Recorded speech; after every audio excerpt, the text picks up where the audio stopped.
call him a mad entrepreneur, but that's all different thing. But he is running 4 companies in parallel as I speak.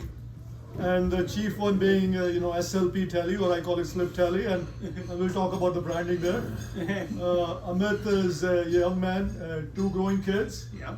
Loves to take them out for hiking and a lot of fun sports. Yeah. I think he likes to play cricket, if I'm not mistaken. Hiking more than cricket. What do you all think of his cricket game? He loves golf. I think between Jai and Amit, we need to figure out who is the real cricketer here. But they are pretty good. I think Ashish might say I'm pretty okay too. Especially when he's the captain. Especially when he's the captain. So, All right. so Amit, before we get started, as I told earlier, tell us one masala fact that nobody knows about you. I will put you on the spot. Am I bald? I'm getting there, man. Not too far behind. No, that can't be a masala. Yeah, this is masala.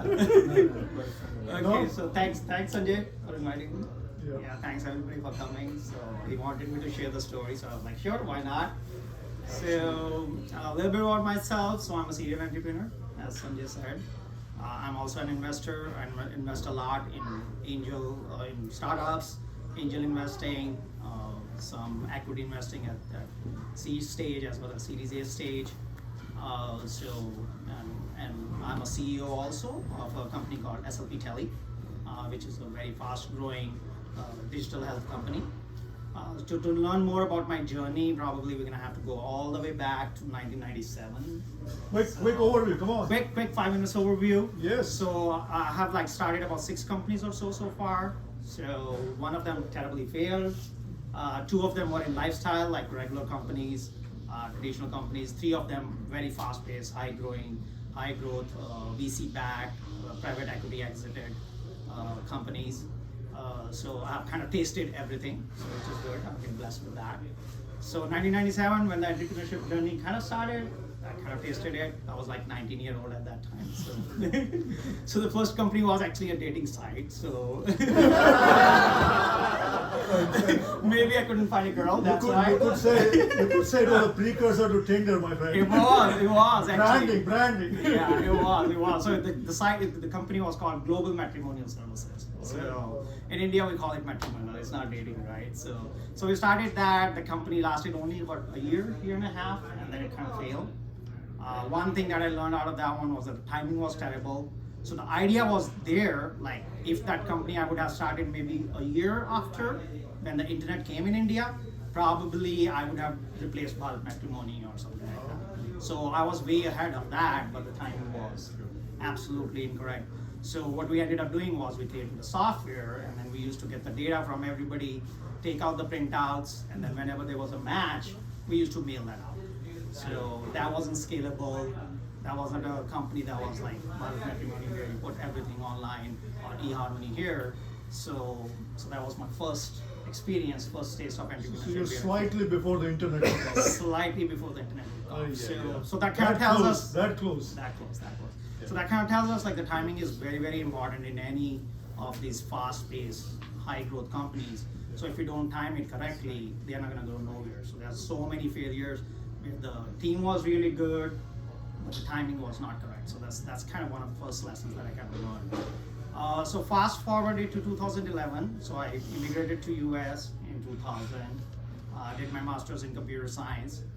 Started a job, and then ever since from my graduation, I've been mostly developing EMR softwares and practice management softwares.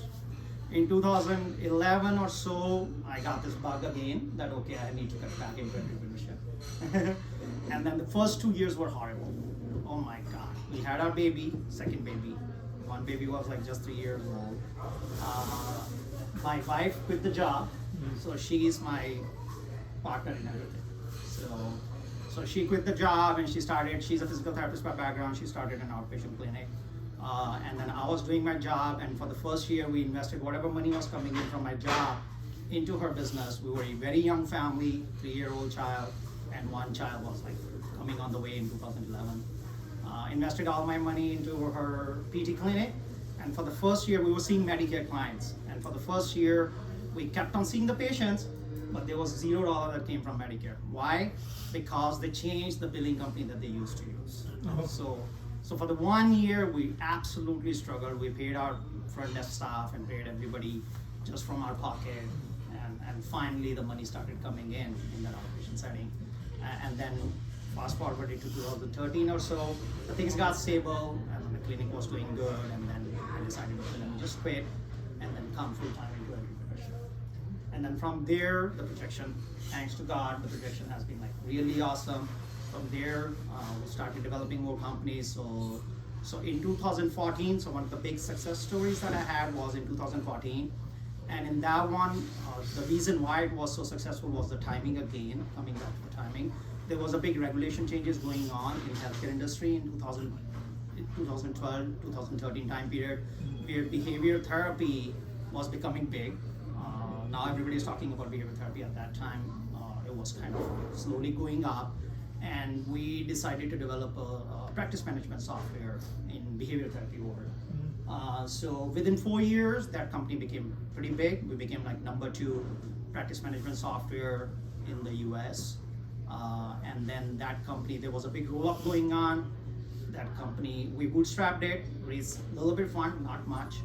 And then in 2018, that company got exited, which was eventually bought in by KKR, which is one of the largest private equity company, and that company is $1.2 billion now. So that was a huge success story that we had. I got a good, nice, decent exit, in close to $100 million or so out of that one. So with that money, I started my family office, and from there we started venturing out more. I took like 2 months of sabbatical. I was thinking, okay, let me just go to the beach and forget about everything I'm doing now. Too much of an entrepreneur, man. Why bother? But after 2-3 months, I started bothering my wife too much. So she was still running her clinics and all. So she was like, no, there's no way I'm gonna get out of the country and everything. You have to stay here.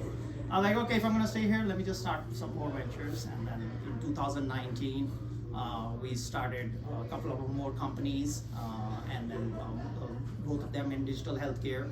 So one of them, out of that one, grew pretty rapidly. So in 3 years, it's reached $10 million revenue, and we are hoping to that company will reach $50 million revenue in 3 years, 3 to 4 years, and hopefully I will take it to IPO in 6 years or so. So hopefully it will be a unicorn in 6 years or so. That's hopefully what the plan is with that company. And then apart from that, we also started a fintech company too.